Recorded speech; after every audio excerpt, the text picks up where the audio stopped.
চট্টগ্রাম তাফসীরুল কোরআন মাহফিলের ২৫ বছর পূর্তি উপলক্ষে আয়োজন করা হয় বর্ণাঢ্য অনুষ্ঠানমালা, যেখানে বিশিষ্ট ব্যক্তিরা অংশগ্রহণ করেন। সম্বর্ধনা পাওয়ার মতো কিছুই করিনি। আমি শুধু এতটুকুন মনে করি যে কিয়ামতের দিন আল্লাহ তাআলা যদি বলেন তোকে মাফ করে দিলাম, এটাই সব থেকে বড় পাওনা হবে। এর থেকে বড় পাওনা কিছুই আশা করি না।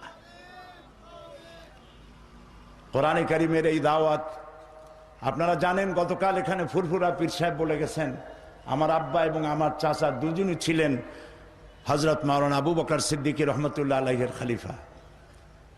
আমার ময়দান ছিল খুব ফুলে ভরা, কুসুমাস্তীর্ণ।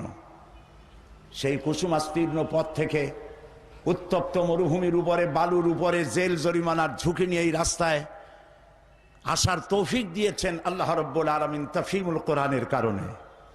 আজকে বলতে আমার দ্বিধা নাই, কোরআনের তাফসীর করতে গিয়ে আমার কোনো কৃতিত্ব নাই, এর সমস্ত কৃতিত্ব আল্লাহ পাকের এবং তারপরে তাফহিমুল কোরআনের।